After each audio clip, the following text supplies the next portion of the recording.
Hello, and welcome back to It's a Very Exciting Time, a podcast by a UFO nerd and his tolerant friend. My name is Scott, and I've been fascinated by the phenomenon my whole life. My name is Chuck. I'm an aerospace nerd and a tolerant friend.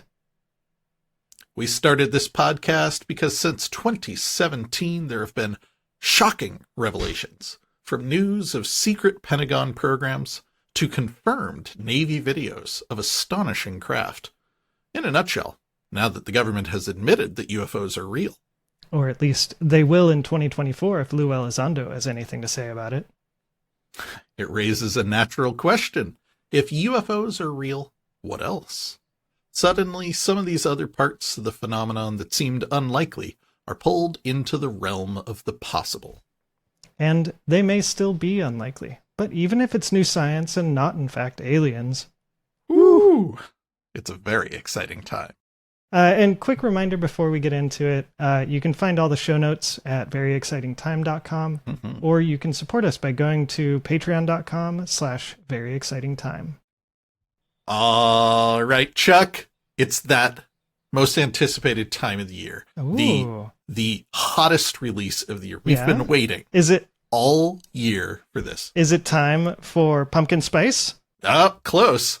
No, it is the most anticipated release from the head of the Pentagon's All-Domain Anomaly Resolution Office, Dr. Sean Kirkpatrick. We finally got the fiscal year 2023 Consolidated Annual Report on Unidentified Anomalous Phenomena. Ooh, hottest drop of the year. I love it. All right, this is going to be great. I have not read the report yet, so let me just quiz you on some of the big hitters of the last year. Yeah, go for it. How much does it talk, it's got to go into this. How much does it talk about David Grusch? Not even a little bit. Oh, okay, cool. All right, starting strong. What about Burchett Luna Gates going to Elgin Air Force Base and getting stonewalled, and Gates saying he saw a video of a UFO that wasn't made by aliens? That's got to be in the report, right? You'd think, yeah, but no. But okay, so what's happening here? Why? How could those not be in the report? All right, so best guess. David Grusch came out in June, and Matt Gaetz talked about the Elgin trip at the UAP hearing in July, and the report only covers through April. Ugh. All right. I am, audience, you can't see this because I express it visually, but I am expressing deep confusion and dismay right now. He's rolling his eyes and shrugging. He looks physically pained. Physically, yes. Yeah, no, for real. Someone on Twitter said it feels like this report was written in a timeline where the UFO hearing and David Grusch going public just didn't happen. Yeah. This report feels like exactly what you would expect after reading last year's report before all this other stuff happened. It's like, yeah, sure, yeah, totally reasonable updates on everything. But all this stuff is happening. It just doesn't address any of it. Yeah, it's very convenient. So what does it cover then? Okay, so before I answer that, Chuck, I don't know about you. I wasn't the best student in high school. I was an art major. What were your favorite tactics for padding out a term paper that had to have a certain page count in order to pass? Oh yeah, big graphics, page breaks, the double space thing, margins and shit. Yeah. You mentioned page breaks. That was my favorite one because you could get it so that a section had a few sentences on the next page, and then you'd hit a page break before the next section. Yeah, it's perfect. It's all technically valid, but there's basically an empty page in the middle of your document. Or I also love this page intentionally left blank. That's a good one too. Yeah, totally. Yeah.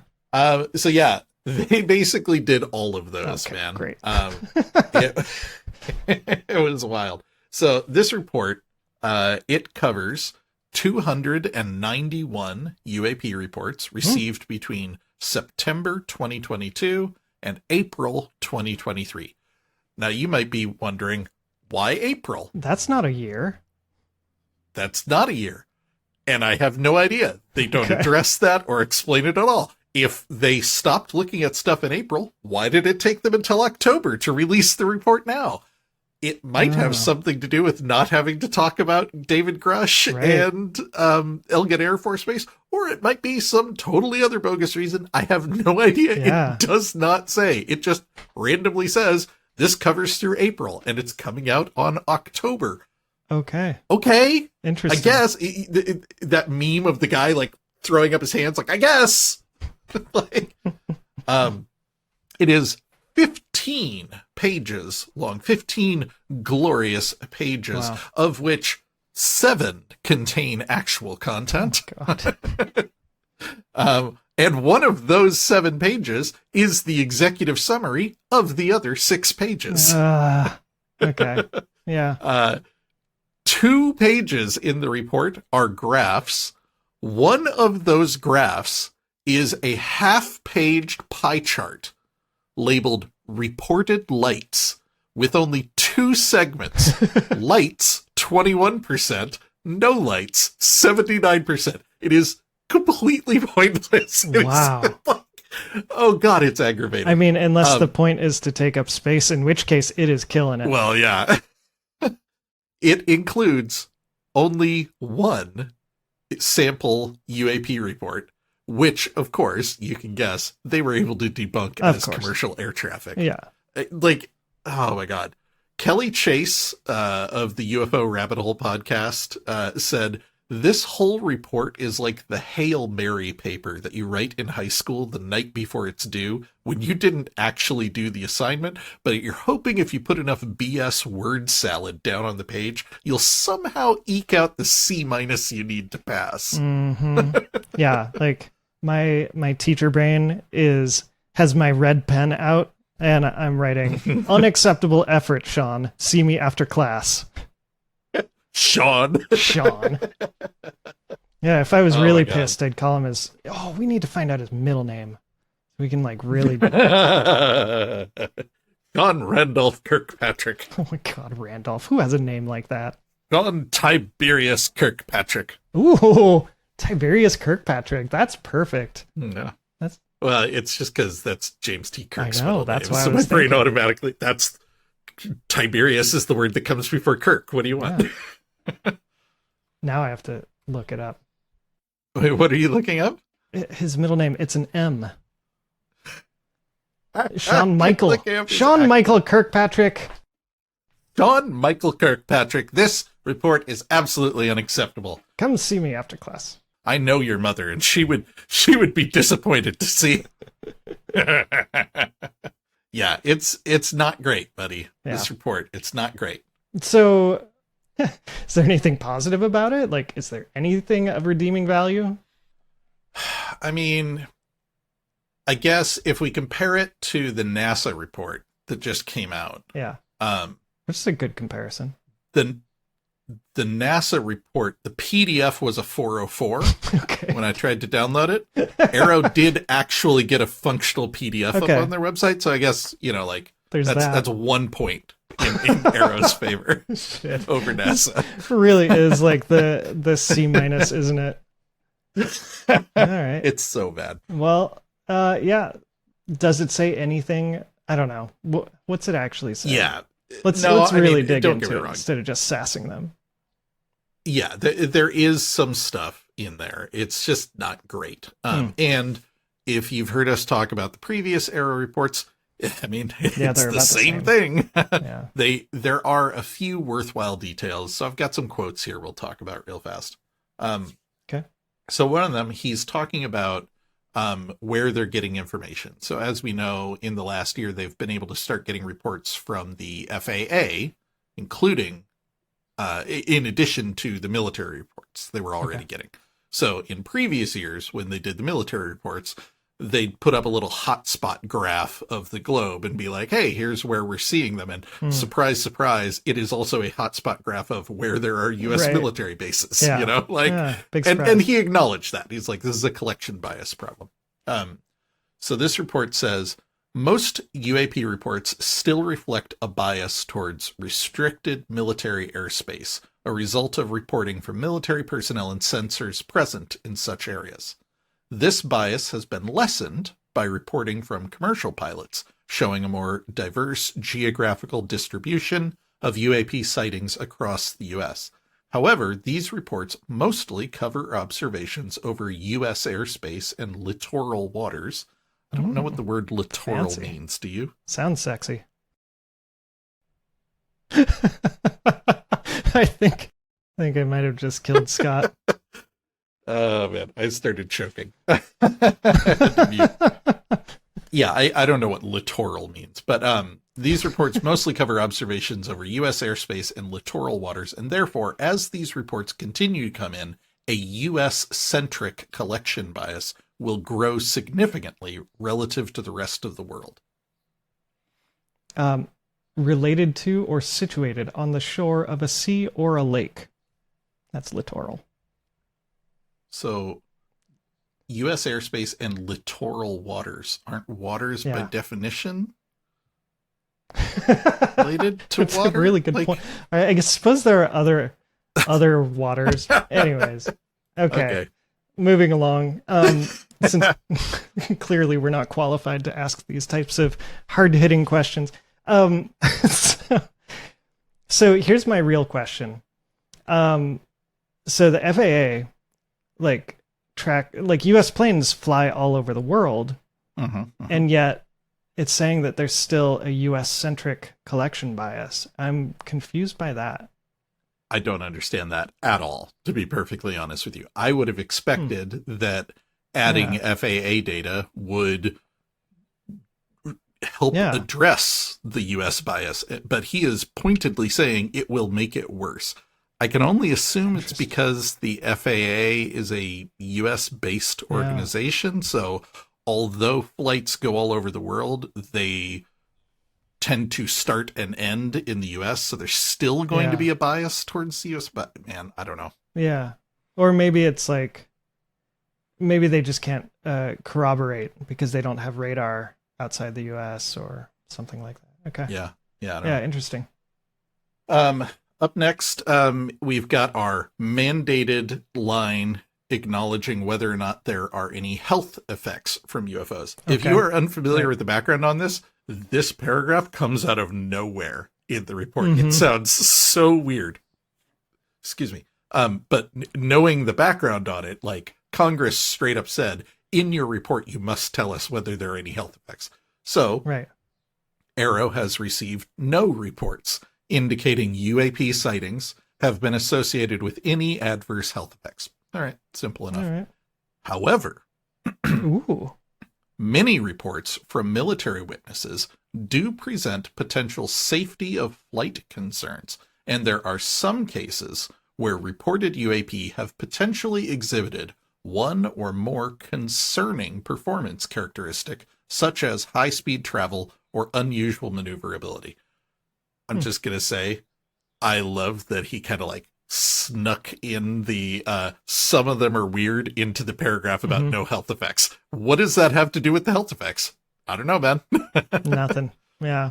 So they don't make anyone sick, but they are a flight safety problem, and some of them are real weird. Okay. I mean, it's a good summary. That should have been the executive summary. There's the executive summary right there. Give it to us, Sean. We'll condense this down to a tight 2 pages. Yeah, right? We can do it. Speaking of flight safety, he goes on and says, while the mere presence of UAP in the airspace represents a potential hazard to flight safety, none of these reports suggest the UAP maneuvered to an unsafe proximity to civil or military aircraft, positioned themselves in flight paths, or otherwise posed a direct threat to the flight safety of the observing aircraft. So, correct me if I'm wrong. Lou Elizondo used to have an analogy about hostile or threatening. What was that? Yeah, totally. He would talk about if you wandered onto an airfield and you got caught in the backwash from a jet engine, you are absolutely under threat. That is a threatening place for you to be. At risk. But the jet engine isn't hostile to you. It has no malevolence. It's just dangerous. So he used that to try to explain, because a lot of people thought that Lou Elizondo and others were using the flight safety issue as a way to drum up like military intervention. These things are dangerous and we need to go shoot them down. He's saying, no, we're not saying they're dangerous. We're saying they're a threat. They are in the airspace. We're not tracking them. We don't know what they are. They don't identify themselves. It could be a problem. So Sean is kind of saying here the same kind of thing, it sounds to me. Yeah. I wish they would use the term like risk instead of threat. Like I think we acknowledge that that like ducks are a risk to airplanes. Yes. But I would never feel threatened by a duck. A goose, maybe. Yeah. Geese are pretty geese mean, are dicks. But yeah. So weren't there reports about, like, I don't remember who talked about it, but reports about military jets being buzzed by UAP? That's a great Maybe question. those happened after April. I think they happened before is the problem. So we've got some more weasel words, right? He's talking about the new reports they received this year. Of those reports, there was no indication of that. But famously, Ryan Graves has reported that at his incident with the Roosevelt, there were 2 planes flying, and they had to go through a point in the air to enter the zone where they were doing this combat training. And there was a UAP stationed directly at that point. And it was flying towards them, and it went between their wings and came within 50 feet of each aircraft. So that incident is very much in the face of what Sean is saying here. So I assume that he is saying, of the reports this year, none of them did anything like that. Either that or Sean Kirkpatrick shouldn't be saying whether it was an unsafe proximity. Good point. Yeah. Okay. Moving on, he had one single throwaway line tucked at the end of another paragraph that I pulled out into its own statement because I think it's worth noting. Although none of these UAP reports have been positively Although none of these UAP reports have been positively attributed to foreign activities, these cases continue to be investigated.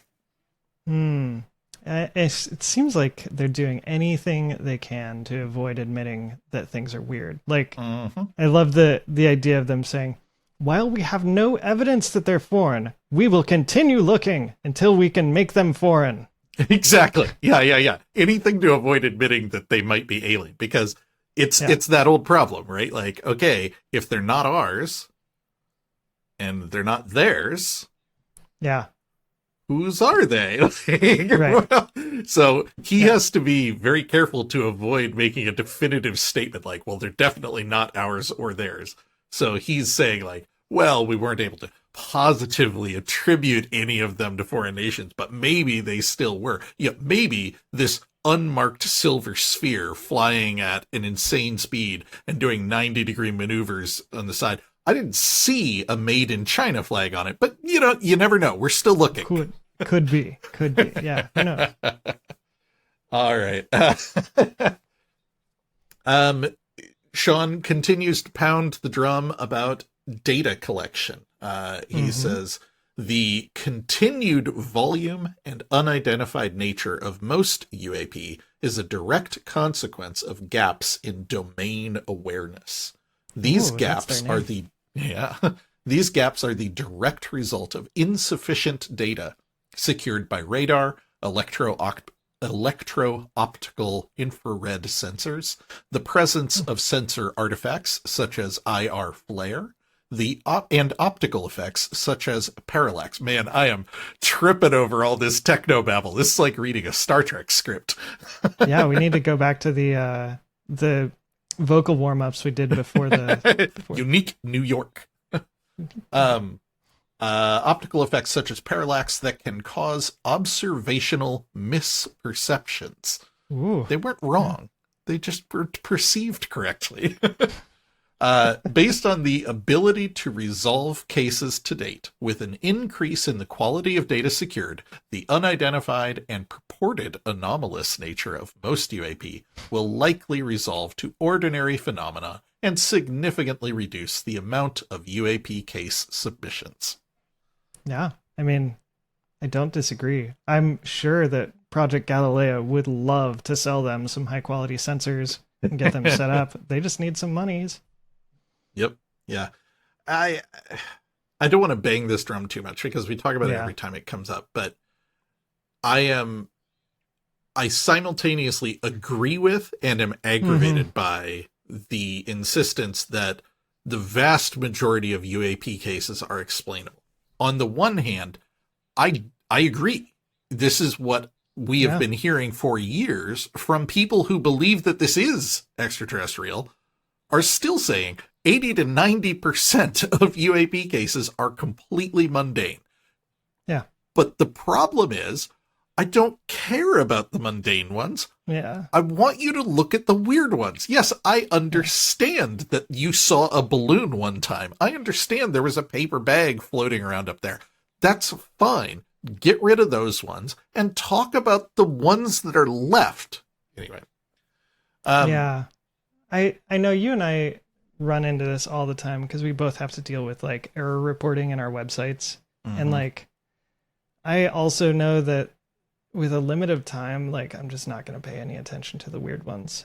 Like, I don't know. It's just not affecting customers as much, but that's not what we're here to do. Well, it comes back to what is your job, right? Like if your job is to ensure uptime on a website and that the vast majority of your users are having a good experience and your reporting has an infinitesimal number of outliers and unusual ones, you do what you can to address them, but at some point you don't worry about it. That's why we don't talk about 100% uptime. We talk about 5 nines, right?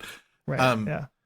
But Sean is in the opposite, Exactly. right? This would be the equivalent of if you ran a department at New Relic that was devoted to exploring those outliers. And every year you put out a report saying, the vast majority of the data we collect is not an outlier. Like, okay, yeah, good. Yeah. Thanks. What did you do about the outliers, though? That's what we're paying you to look at. Right. It makes me wonder if that is actually what they're being asked to do. Or is their mandate to explain UAP phenomenon? Or UAP? It only took a year, but I got you banging the conspiracy theory drum. Oh, yeah. Oh, man. It's bad. I wake up thinking this stuff now. You've ruined I will me. admit, you don't have to believe they're aliens to believe that the government is fucking shit up on a regular basis. It's so true. So true.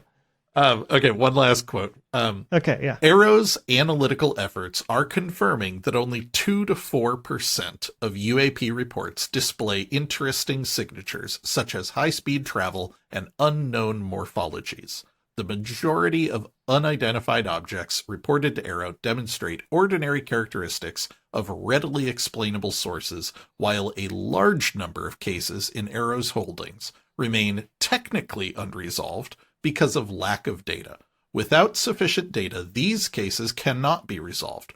For the few objects that do demonstrate characteristics of interest, AARO is approaching these cases with objectivity and analytical rigor. Now, I got some notes here about how we're going to react, but we basically just did all of that because I got all head up. Yeah.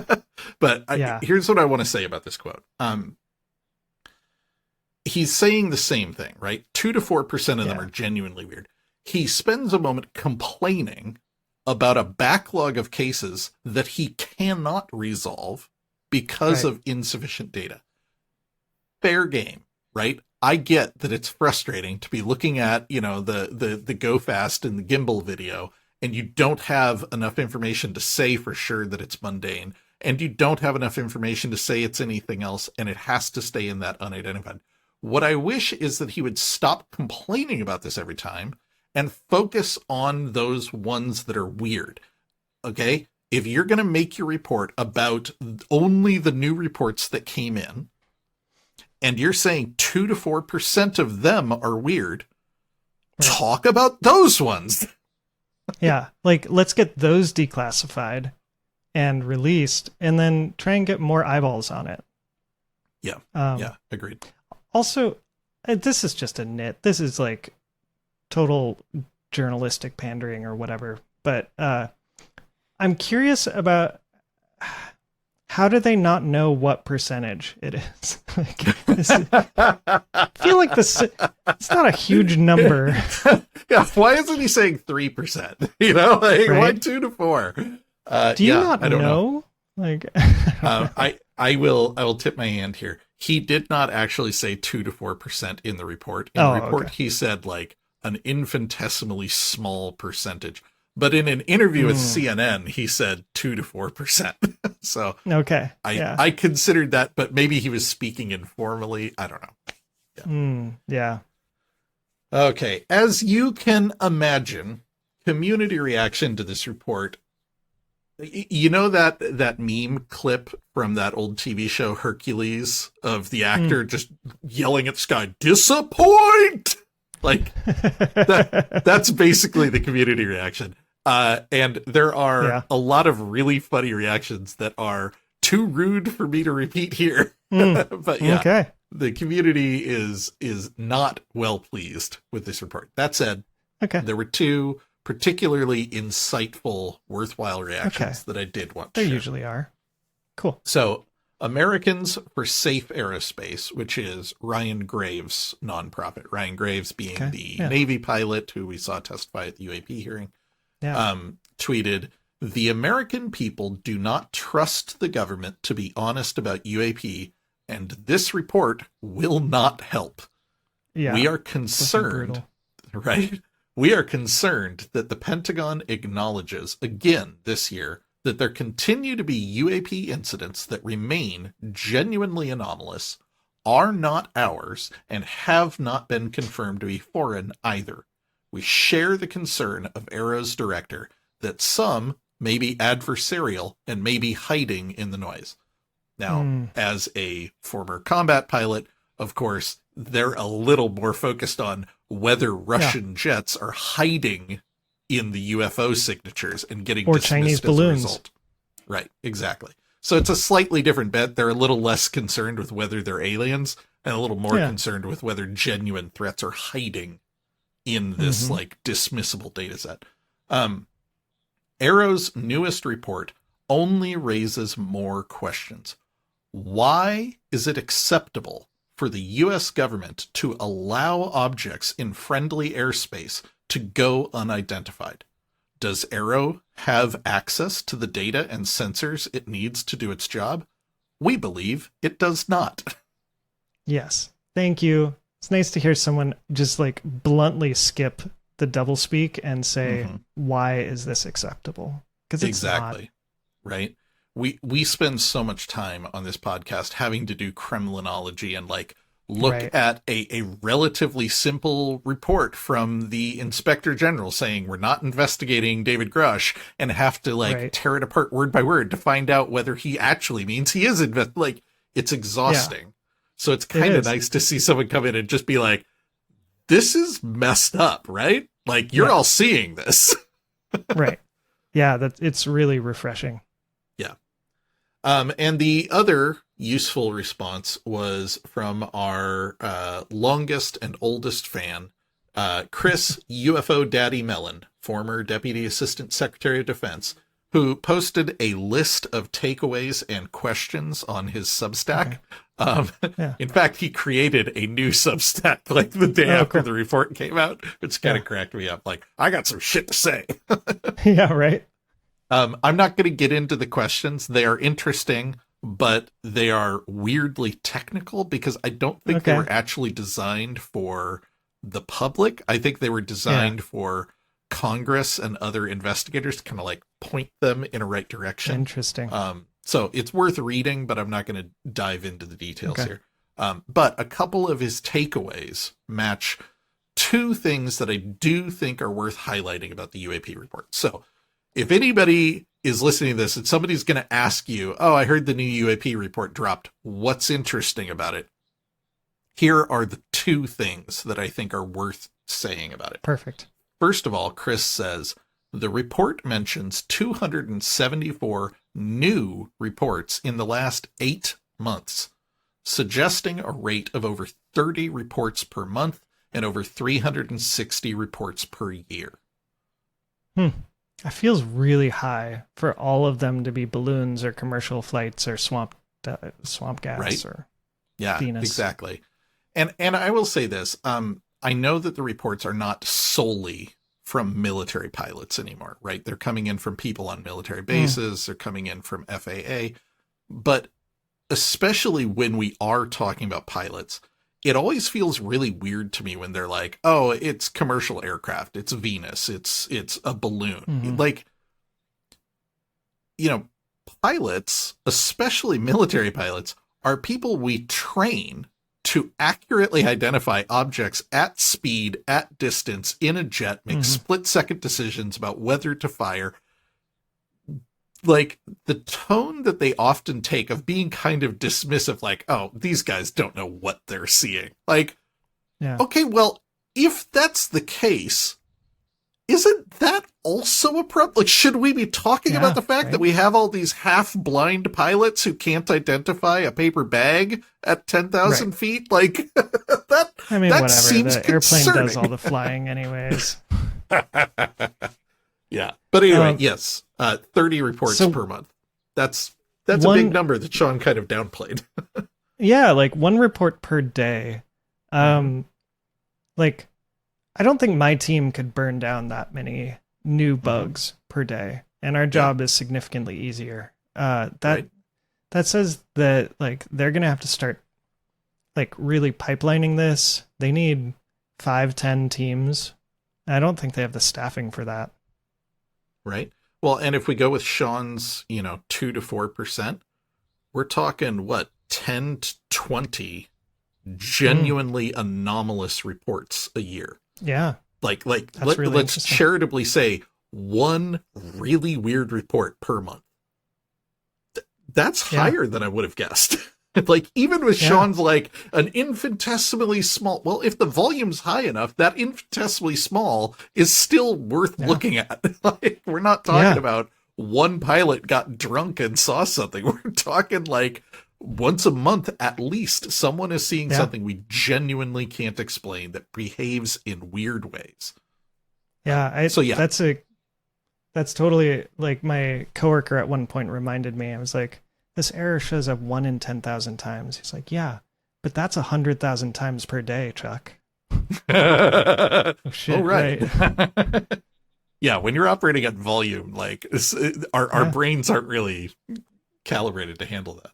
Yeah. So the other thing Chris Mellon brings up, he says, the report states that none of the 291 cases were considered positively attributable to foreign adversaries. This is rather stunning.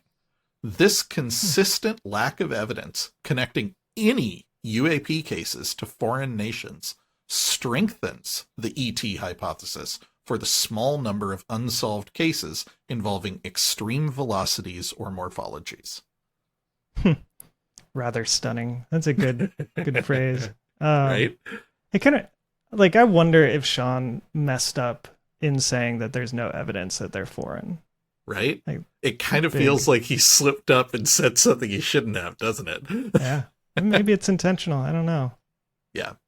So anyway, new AARO report dropped. It's a bit of a dud. It doesn't mention Grusch. It doesn't mention any of the big high-profile sightings that we heard about this year. But it did tip its hand and reveal that we are getting, 30 reports per month. As Chuck pointed out, like 1 report a day. So the volume of reports is higher than you might otherwise expect. And not a single one of them was attributable to foreign adversaries. So, it's not nothing. But if you're looking for the takeaway, I think that's it. Yeah. I'm really curious. I want to know if you hear any rumors or not rumors, good rumors about why April. Because I wonder if all that later stuff was redacted. Mm-hmm. They haven't Or heard if AARO anything. just wouldn't, maybe AARO wouldn't even consider that part of their job to report on. But Yeah, I don't know. It's really weird. It seems like a completely arbitrary date. mm-hmm. And, you know, the conspiracy theorist in me goes, well, obviously they cut it off early so they wouldn't have to talk about something for another year. Yeah. And, you know, running out the clock is a viable tactic. It's not one I would hope that the government is using, but maybe. Yeah. Do you recall whether the previous AARO report ended in the month before September, August? I don't think it did. Oh, I wonder if we're no, gonna it see, must, like- it must have, because this You one would said hope. that it started in September. Right. But what if they're just only going to report on 6 months each year? Jesus Christ, just a random 6 months that we chosen. Yeah, I don't know. The I'll other have to months look are going to be done by AARO 2. the B team. Yes. Delta shift. All right, let's move on from the AARO report. I feel like all we're doing lately is giving non-passing grades to reports produced by government agencies. Yeah. So let's move on to the House of Representatives. All right. I'm just gonna say up front, we are not talking about the Speaker of the House thing. That has been a like back burner topic in the UFO world because, of course, we had been hearing rumors about how the Speaker of the House was approving or denying certain commissions and, you know, investigations. So there is, of course, a little bit of interest in whether the new Speaker will approve things. It's too early to say, and frankly, no idea. that kind of like speculating doesn't really serve anyone. So I've got nothing about the new Speaker. Great. What I do have is on Thursday, October 26th, the DOD Inspector General gave a members-only classified briefing. In this case, I found out classified briefing means it happened in a SCIF. SCIF, sensitive compartmented information facility. We've been talking a lot about SCIFs lately, but basically the DOD IG met with the House Oversight Committee in a SCIF to talk about UAPs and UFO disclosure material that David Grusch presented to the IG. This was to the reported. DOD IG.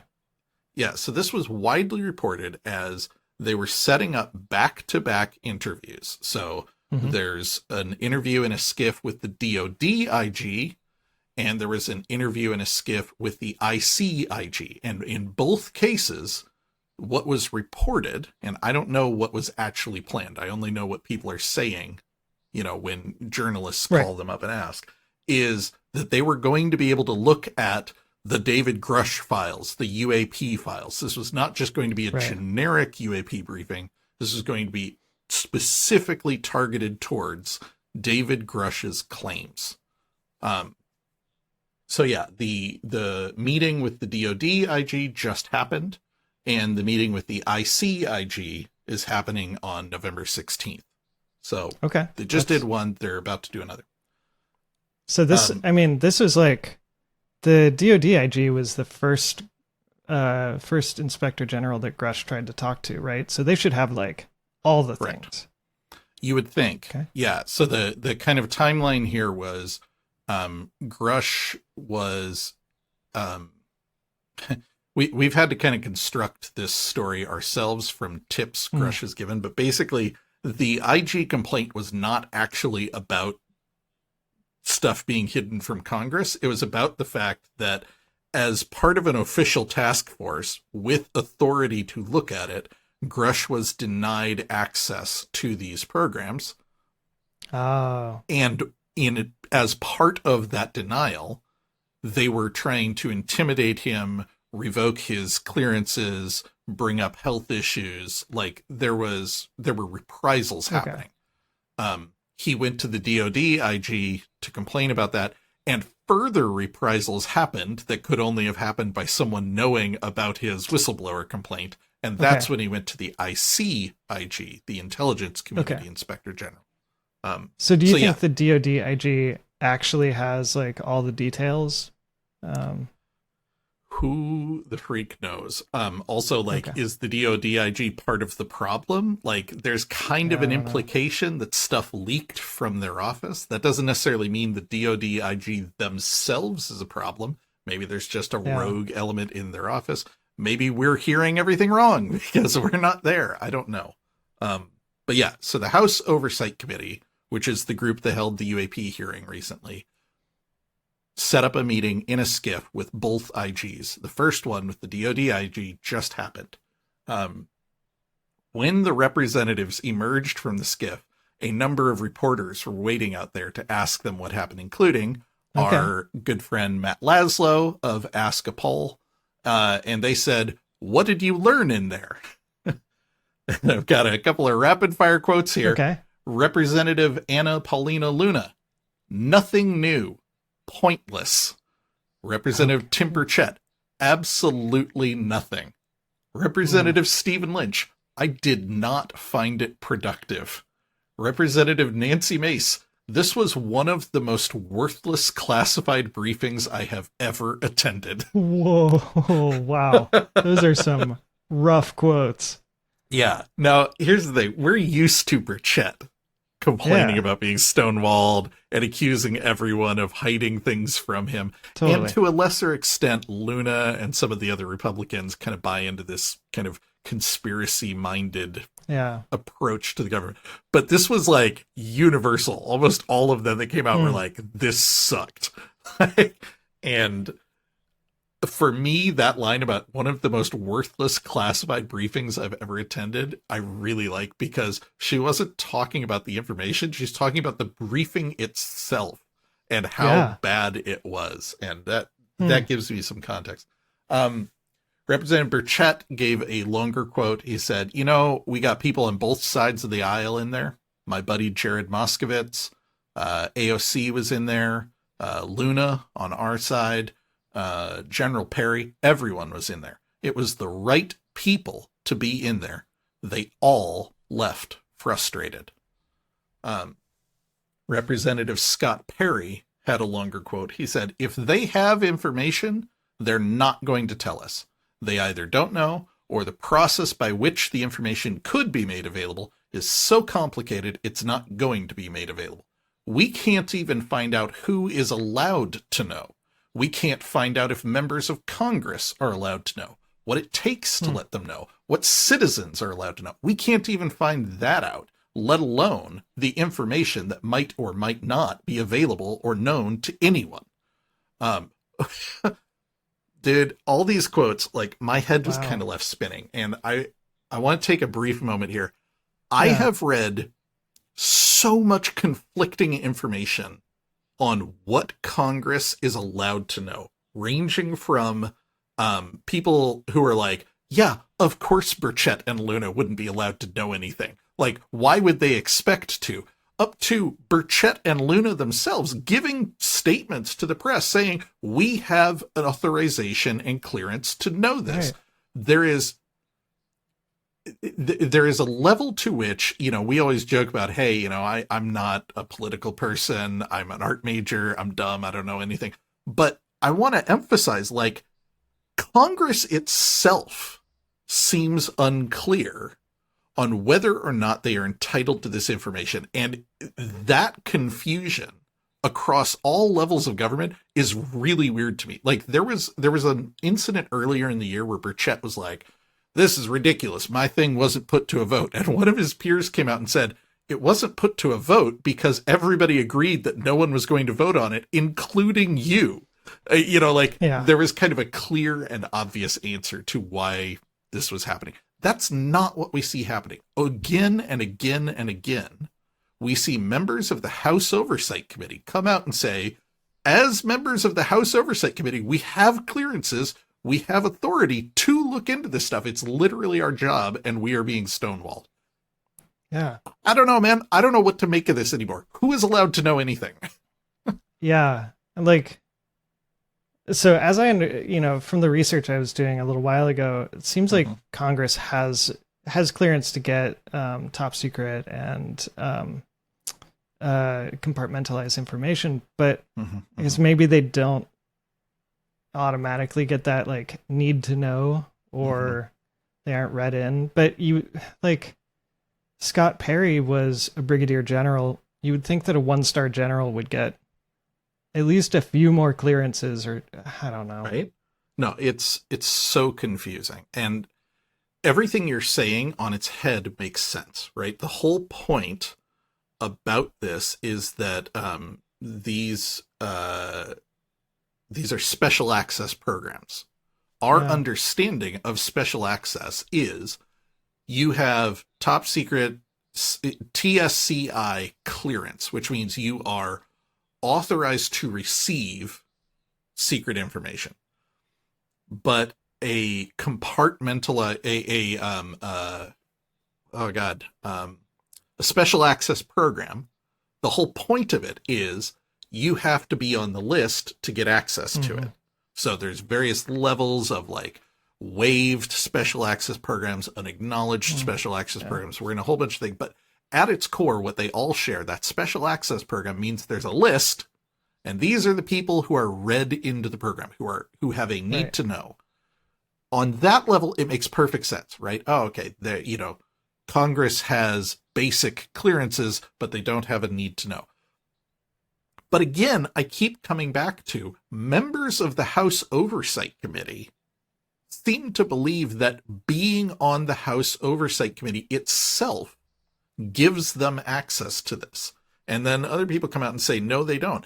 And okay, fine. I don't know if they do or they don't, but it seems wild to me that not one or two, but many members of the House Oversight Committee would themselves be confused about what they have access to. Like, not a single one of them came out and went, yeah, that was fair. We didn't have access. We asked for something and we knew going in we weren't going to get it. Like, they were all like, no, we were totally stonewalled. This was absolutely meaningless.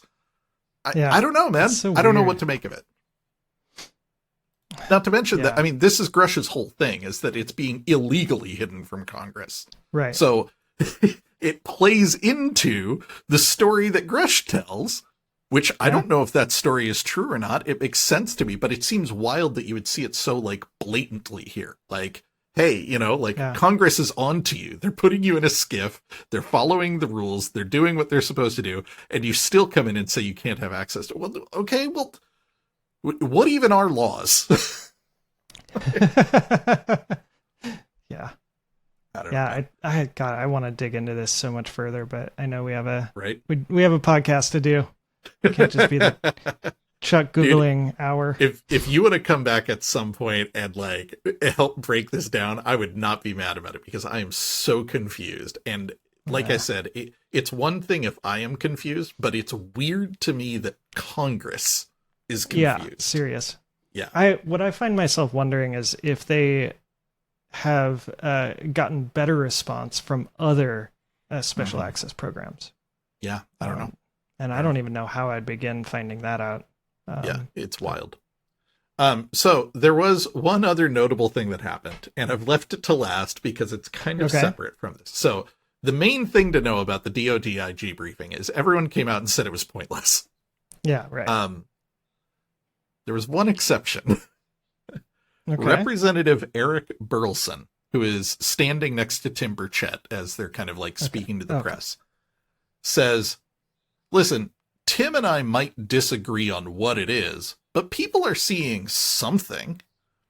And what it is, and how much money are we spending on this technology? And what concerns me is that what it appears to be is that somebody has discovered something, some advanced form of propulsion or technology that might actually change all of our lives, make it for the better. But clearly it's in an experimental phase, or we're experimenting with it. And I want to know to what extent and how much we're spending. Oh, I mean, wait, so I thought the SCIF was a waste of time, but here we're talking propulsion and new technology. Like, yeah, dude, the internet exploded. Someone got Tim Burchett on the phone like an hour later and asked him, like, what was up with Burleson's comments? And he's like, no comment.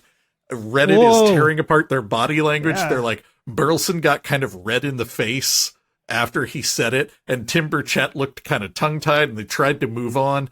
There were rumors that Burleson had called up Matt Laszlo and begged him not to include that information. I wasn't able to verify that, but I want to give you some context for okay.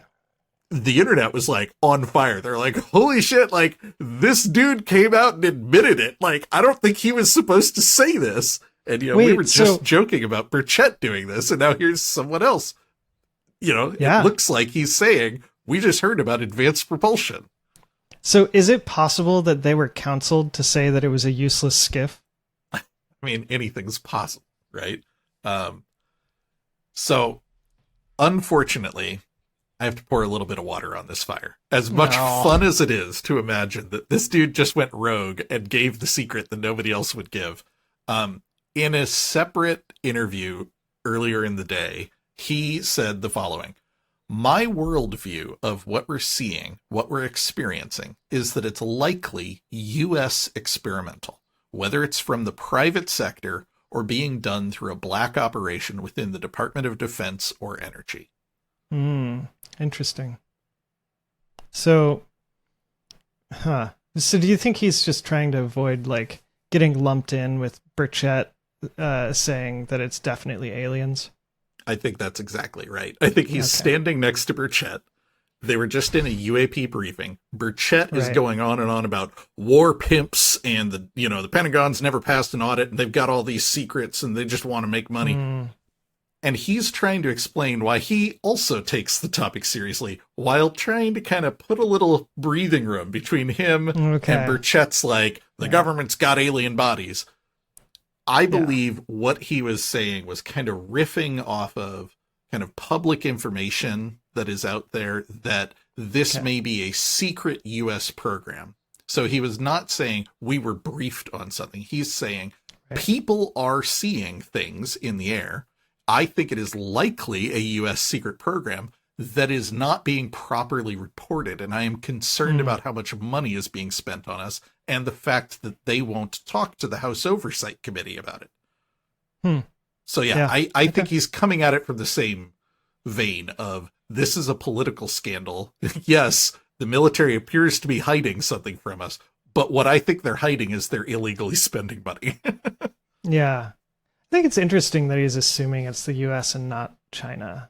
I don't know, but it feels like it.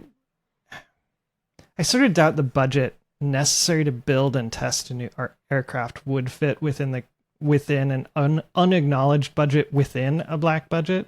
Earlier, I was looking up the SR-71 budget, and the CIA spent $683 million in 2021 dollars. It was $13 back then. But I don't know. Maybe it's possible. In 2012, we heard that the black budget for CIA was $15 billion. So 5%. Maybe that's reasonable for some crazy new thing. But I will say I totally understand your skepticism about this. This is one of the drums that Burchett keeps beating. And I haven't talked about it a lot because it's unfortunately one of those things where this lines up really neatly with Republican talking points about wasteful government stuff. It is a fact that the Pentagon has failed every financial audit it has taken for years, every single time. And the Pentagon's budget is I believe it's in the trillions of dollars. And there are literally billions of dollars unaccounted for. The conspiracy theorists will tell you that's all the Black Ops UFO development budget going on. Is it really? I don't know. I find it completely conceivable that the U.S. military is a huge wasteful organization that is not in the habit of keeping careful track of the dollars they spend because no one has ever held them accountable for it. And it would only serve to reduce their budget. Why would they start now? But, there is a hole in the budget large enough for a Mack truck to drive through. Okay. Does that necessarily automatically translate to they've got a secret jet program? I don't know. Yeah. Yeah, that makes sense. Okay. All right. Let's talk about the other big news that dropped this week. Okay. And this was one of those things where it almost had the potential to blow the IG meeting and the AARO report out of the water and be the only thing anyone was talking about. Except we'll talk about it has a frustratingly narrow scope. So we've never talked about this man before, but there is a guy in the UFO community known as Dr. James Lakatsky. He is a Defense Intelligence Agency scientist. Specifically, he's a rocket scientist. And for our purposes, most relevantly, he is the former head of a former UFO program. So you remember we talked about before AARO, there was the UAP task force. Before that, there was ATIP, which was Lou Elizondo's program. And before that, there was OSAP, which was the one that was OSAP. OSAP was the one that was in the New York Times article that had the big budget from James Reed. They did a bunch of stuff out at Skinwalker Ranch and stuff. The head of that program was Dr. James Lakatsky. So James Lakatsky, serious scientist, DNI, former head of OSAP, recently released a new book called Inside the U.S. Government Covert UFO Program, Initial Revelations. He co-wrote this with George Knapp, who we've talked about before, legendary UFO journalist out of Las Vegas, who currently has a very good podcast called Weaponized. So that was a lot of setup to say. James Lakatsky was on Weaponized last week to talk with George Knapp about their new book coming out about the secret UFO programs. In the book is this wild quote. At the conclusion of a 2011 meeting in the Capitol building with a U.S. senator and an agency undersecretary, Lakatsky, the only one of this book's authors present, posed a question. He stated that the U.S. was in possession of a craft of unknown origin and had successfully gained access to its interior. This craft had a streamlined configuration suitable for aerodynamic flights, but no intakes, exhaust, wings, or control surfaces. In fact, it appeared not to have an engine, fuel tanks, or fuel. Lakatsky asked, what was the purpose of this craft? Was it a life support craft, useful only for atmospheric entry, or what? If it was a spacecraft, how did it operate? Wow. Right? Yeah. So like we've talked about the US having craft and that they're having trouble reverse engineering. I guess this seems like maybe it gives a little more context, but how do you reverse engineer something with no engine? Yeah. Right. Well, yeah. And what does it even mean to reverse engineer? Right. But without like wings or flaps or any, like, it makes it sound like there's no moving parts at all. Together with the like, I don't know, a couple episodes ago we talked about the bodies being like one-offs that were maybe only for flying through space or whatever. Right? Like, do you think there were doors? Like, that would make. I mean, he kind of makes a big deal of the fact that they gained access to the interior. I wouldn't think that would be a big deal if it had a door. Like, I know, right? Oh, congratulations. You opened the door. Like, good job. Glad your crack team was able to solve that one. But yeah, if there's no wings or flight surfaces, there's no reason to assume it had doors, but somehow they gained access. Yeah. Anyway, wild. This quote just drops in the middle of the book, and they seem to be emphasizing his statement about, like, what even is this? Is it a lifeboat? Like, this doesn't make any sense. But, like, the relevant bit is the context setting. Like, we have a craft. We got access to the interior. It doesn't have wings. It doesn't have engines. Like, hold up. Like, go back. Talk more about that, buddy. Yeah. Now, it is worth noting, we've talked a lot about DOPSR on this program, Defense Department Office of Pre-Publication Security Review, I think. Wow. Good memory. This is a process that any former DOD employee has to go through if they are going to talk publicly about anything. And when we say talk publicly, like literally, you can be writing a children's book. It doesn't matter. If you're going to be talking to the public, you have to go through the government to make sure that what you're saying doesn't violate any national security oaths. Right. So it is worth noting, as always, that while Likatsky and Knapp emphasized the fact that this book was approved by the government, meaning it went through DOPSR, that doesn't necessarily mean it's true. It just means the agency looked at this and said, this book does not present a security risk. Right. Yeah. And as we talked about, I don't know, last episode or the previous, I think Grusch was saying that in order to redact sections of something that goes through DOPSR, an organization has to admit that it's a they catch-22. believe something is a risk. Yeah. So and specifically, they have to say what it violates. So it's a big deal. When Grusch did it, he very much presented it as kind of a trap that he painted the DOPSR people into. Like, you can deny it, but then you have to say why you're denying it, and then I will fight you on the legal grounds that you can't deny something that isn't legal. Right. So maybe the same kind of thing going on here, but. This book drops. It has this wild, intriguing quote in it. First public interview Likatsky does, he goes on Weaponized with his co-author, George Knapp.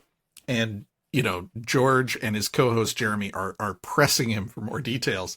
And the really frustrating, he will not expand on this at all. He's very clear. I will not say anything beyond what DOPSR approved me to say.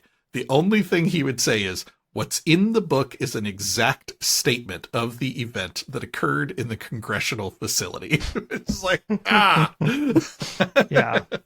Do you watch Taskmaster? I don't. Okay. Well, I think you would enjoy it. But one of the things so it's a show where the Taskmaster, Greg Davies, sets out a series of tasks for a host of comedians who are going to do the task. It's usually a pretty mundane task, but they're comedians and they're not very capable human beings. And so they generally do it funnily. Anyways, there's often cases where Alex, a contestant will ask Alex a question because he's there at all the events. And he'll just simply say, all the information is on the task. Yeah. And it's usually only when they ask a really good question or when they've previously been directed to destroy the piece of paper describing the task. They bring it out then.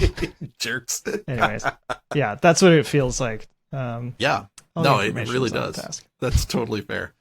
I find it really interesting. It feels like this builds on what we've already heard from Grusch and others, right? So Grusch is like, we have captured craft and we are trying to reverse engineer them. And then Schellenberger talks to a bunch of people and he's like, we have like a dozen craft and we're reverse engineering it. And now Likatsky comes out and says, we have this one really weird craft and we gained access to the interior and it didn't have an engine. Like, what the hell? It feels like they're doing disclosure like a drip at a time.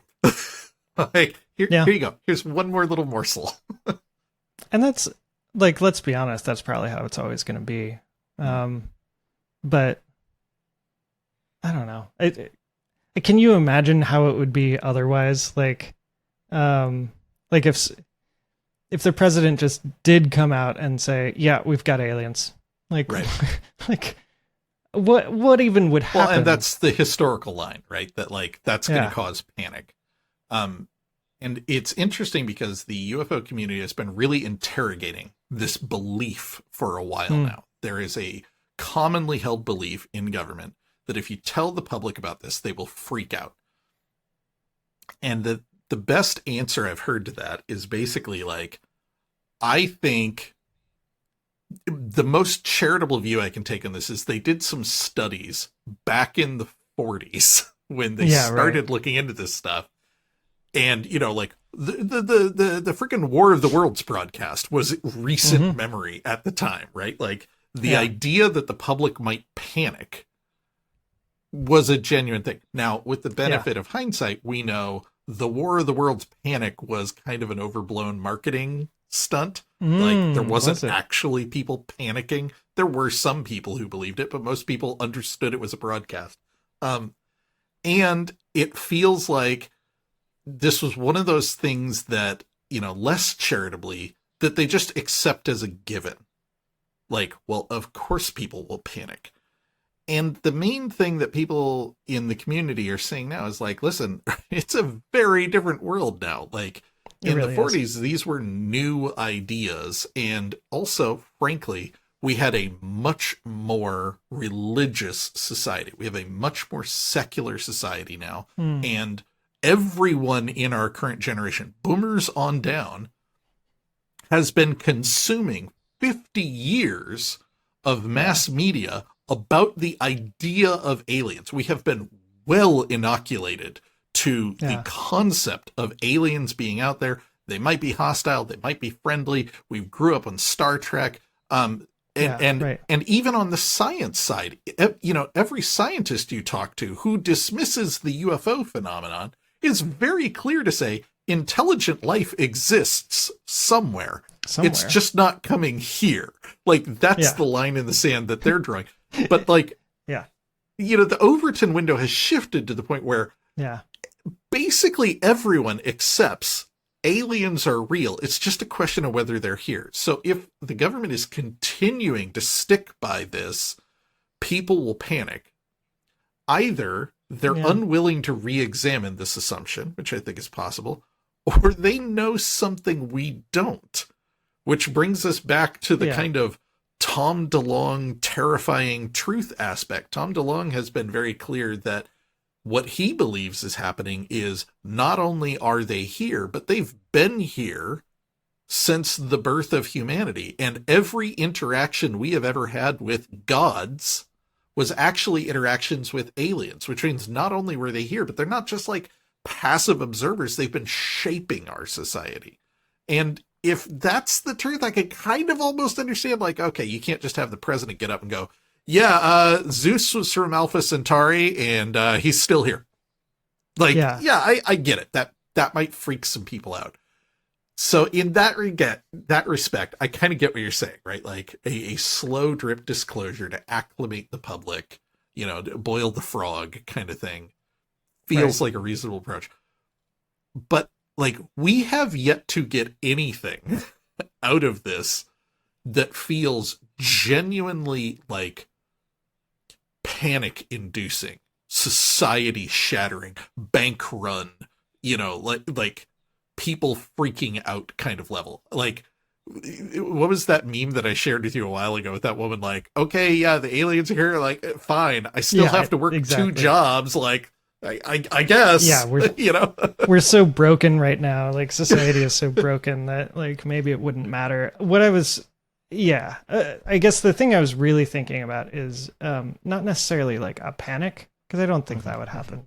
But I do think that we could like rapidly enter an economic downturn, or like, I don't know. Mostly I think about the stock market just going absolutely bananas. I agree. And it does that at the drop of a hat anyway. I know, right? Yeah. Yeah. I mean, I'm poor. I don't have any stocks. Fucking let it burn.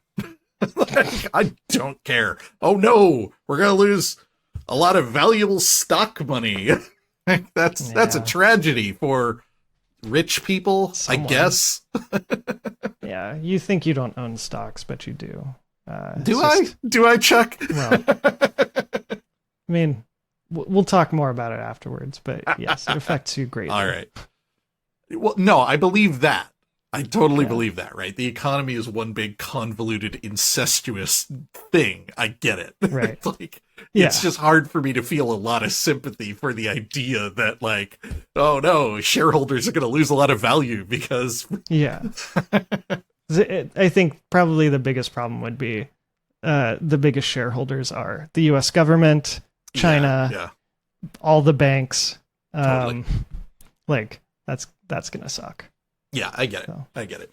And, you know, let's be honest here. Like, actually, you know, this kind of leads into our next segment. So, it is officially, by the time anybody listens to this, 1 year since we started the podcast. I know I kind of got excited and teased that a few episodes ago.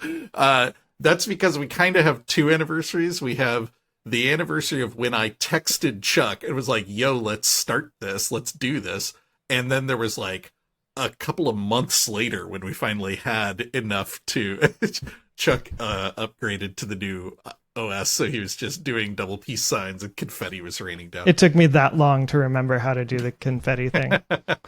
But, you know, so a few months ago was when we first started talking about it. But this is officially the anniversary of we uploaded 3 episodes, the first 3 episodes of the podcast on Halloween 2022. And here we are. Hey, it's Halloween 2023. We've been doing this for a freaking year, Chuck.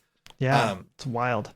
I got all excited and I got into my text messages to scroll back and see if I could find the original messages of when I pitched Chuck the show. Mainly just to see, like, has the way that we talk about it changed at all? Like, what did I have to say to convince you? And unfortunately, my text messages are set to auto-delete after a year, so I was able to get back to, like, right after we launched the show, but I wasn't able to get all the way back. Thankfully, Chuck came to my rescue. He apparently has a much bigger backlog of texts, but he was able to recover some screenshots. So I've got written down here what we said to each other. So yeah, the initial text that I sent to Chuck was, hey, I had an idea I can't stop thinking about, so I'm going to put it out here while I ponder details.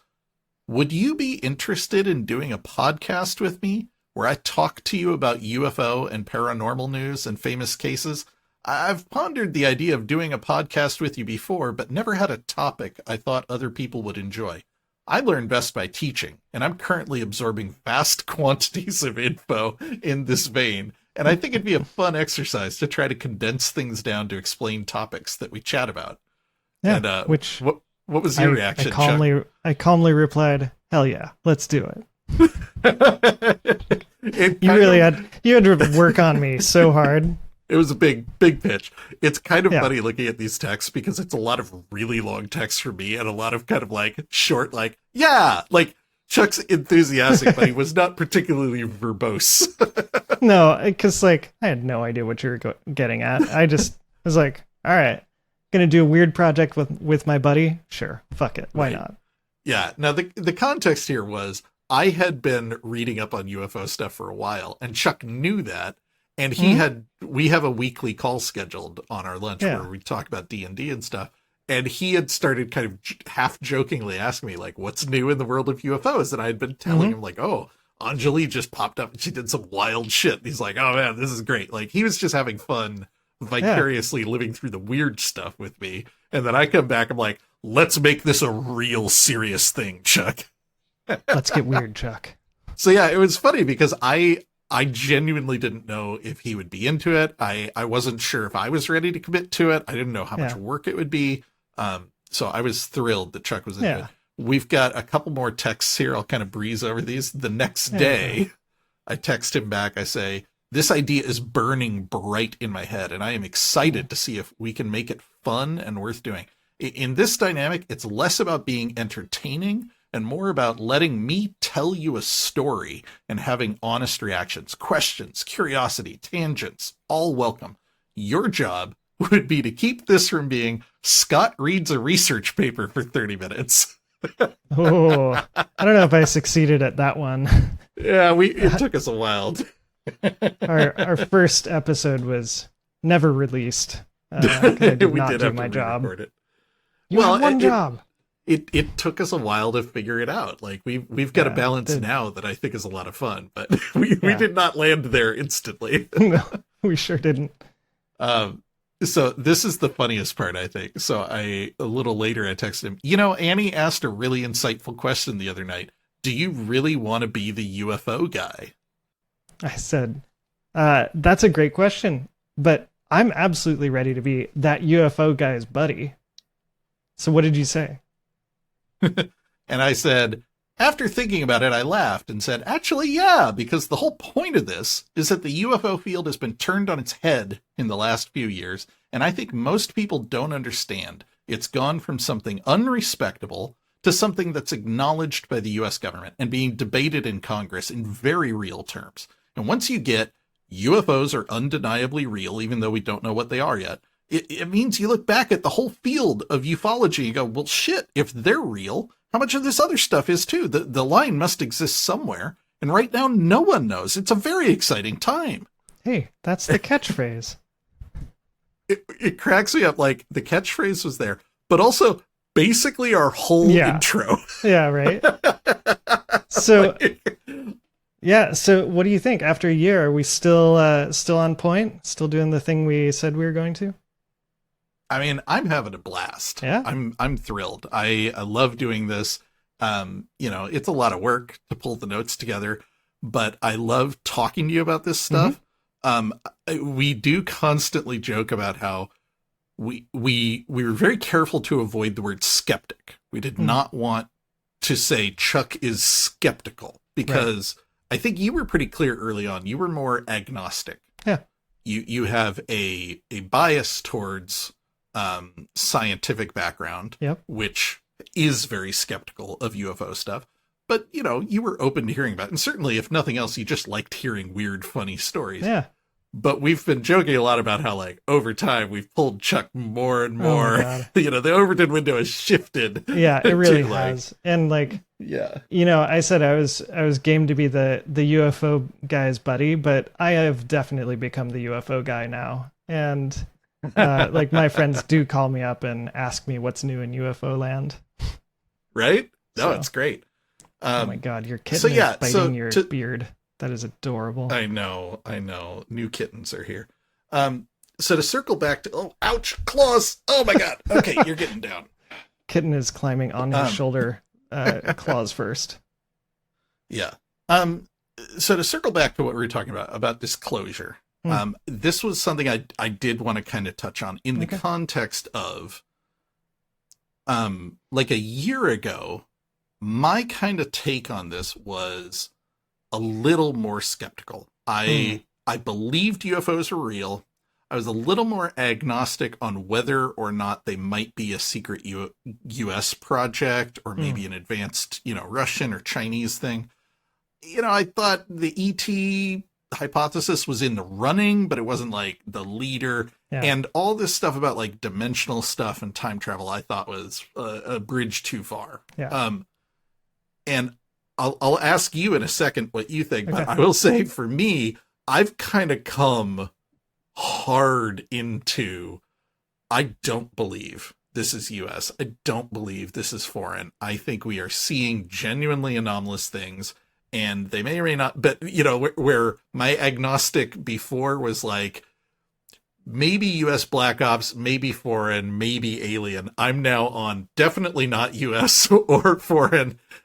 Maybe alien, maybe time traveler, maybe dimensional. So I've definitely shifted more into there's definitely something going on here. And a big part of that is in the last year, you know, we've had freaking David Grusch. We've had all these Congress people talking about getting witness reports. We've been hearing increasing numbers of whistleblowers and firsthand testimony to the existence of a reverse engineering program that makes no sense unless it is genuinely anomalous in some way. So I've kind of landed on, I'm all in at this point, and I'm curious, like, what do you think? You know, when we're talking about like the president coming out and admitting something, like if the president was going to come out tomorrow and say it, like, where are you putting your money? Like what Well, what is going on? yeah. Okay. So before I answer that, when you say all in, are you all into like the consciousness and telepathy and like how far all in are you? Man, we haven't done those episodes yet. But yes, Yeah. yes, All and the that's way. the stuff. Okay, a year ago, I was a little hesitant to be the UFO guy. I was ready, and I kind of knew I would get a little bit of pushback, a little bit of eye rolling from friends and stuff, but I was kind of like, it's fine. I can deal with it. Now I'm like totally comfortable being the UFO guy. Like, I'll happily give people recommendations for books. I'll talk about this stuff in public. I feel about the like consciousness stuff the same way that I felt about UFO stuff a while ago. This is something that I like in my core fully believe. I totally believe. I'm not quite prepared to like convince someone else. I don't blame anyone else for being skeptical. I'm not quite ready to talk about it in depth, but like, yeah, like when we get down to it, like we got an episode coming up about the raw material, which is channeled material. We've got, this series of books about reincarnation that I'm a big believer in. Leslie Kane, who wrote one of the really good books about UFOs, also wrote a book about life after death that has a lot of really fascinating stuff in it. So, yes, to answer your question, I have slid further along that axis as well. But it's kind of funny that I'm kind of at the same point with that stuff as I was with UFOs like a year ago. So maybe that's 2024 is right. Scott being more out Season in 2. public about like it's all consciousness based. You're just a brain in a jar. Yeah.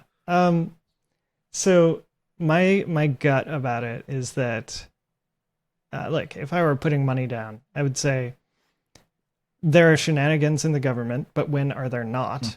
There probably is several US like programs that could even be dealing with craft.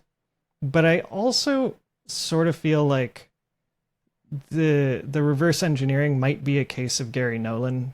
Like you get the right expert in there and they're like, no, this is clearly not special. This is just a fancy rock. Yeah. And I guess I still sort of feel like every year I read science papers that bring me to the conclusion that the universe is so much weirder than I can even possibly imagine. It still feels a little hard for me to believe that it's aliens. But I don't know. That's fair. Yeah, we'll see.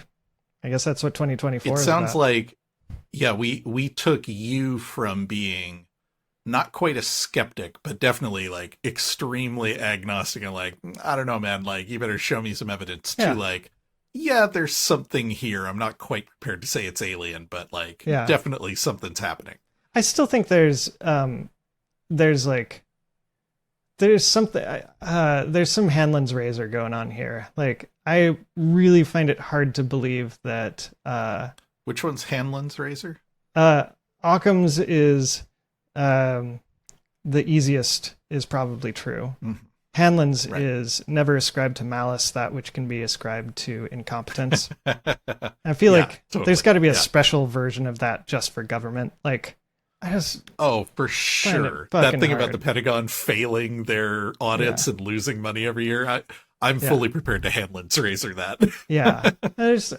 There's also just something about like high level individuals too, like generals and House Oversight Committee. Like I don't feel like I can ever trust what they say to be what they actually believe.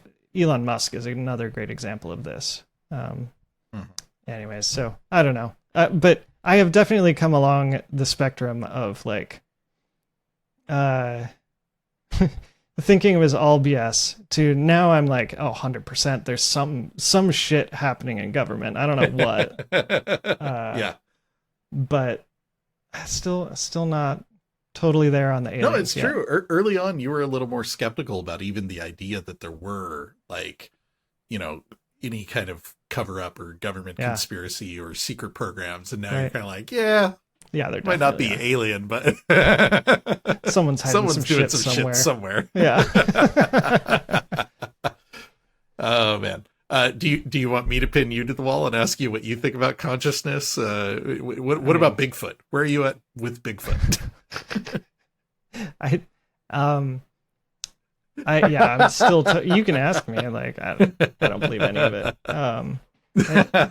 So the book I'm reading right now is exposing me to some like concepts of like really subtle things that look a lot like telepathy, and that magicians take advantage of. Right. Yeah, absolutely.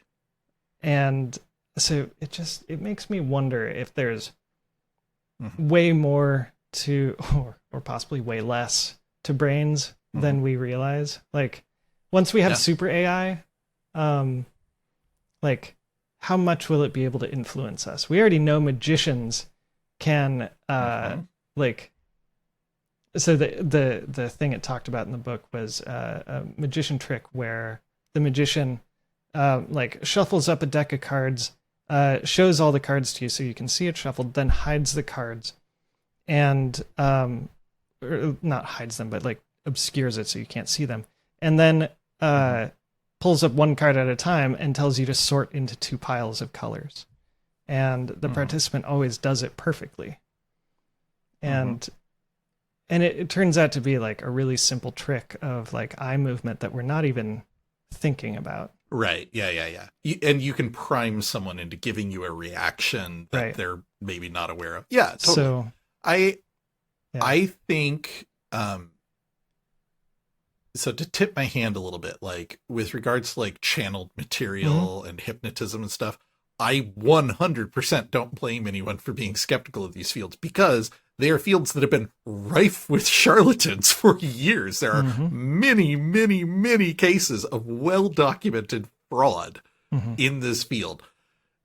It kind of brings me back to the AARO report, right? Though, like, okay, if 1% of this is real, it's still earth-shattering. It's still a big deal. And the challenge becomes, where do you personally draw the line? Because you're never going to be able to find the line. And I find it very tricky to buy into the kind of Wikipedia view that, like, it's all complete bullshit. There is literally nothing more to the human brain than electricity being fired through meat. Like, I don't know. That seems weird to me. But anyway, we're tipping our hands. These are future episodes. Yeah. Chuck, I cannot thank you enough for coming with me on this journey, man. I'm having so much fun doing this podcast with you. I'm looking forward to doing our next year. By 5 years from now, we're going to be so far down this Overton window, we're going to be starting a cult out in Eastern Oregon somewhere. Oh, my wife always tells me that that's what I was meant to do. So, you know. Cult leader? All right. Maybe that'll be our new intro. A podcast by a UFO believer and his cult leader friend. Yeah, there you go. 5 years from now. Okay. Looking forward to it. 5 years from now. That's right. We're putting a mark on the timeline here. Check in with us. Okay. Thank you, everyone, for joining us on It's a Very Exciting Time. You can find show notes and more on our website, veryexcitingtime.com, as well as links to our social media accounts. And you can feel free to email us at Scott or Chuck at veryexcitingtime.com. And if you'd like to support the show, please check out our Patreon at patreon.com/veryexcitingtime. And Chuck, as always, my wife thanks you for listening to me talk about UFOs so she doesn't have to.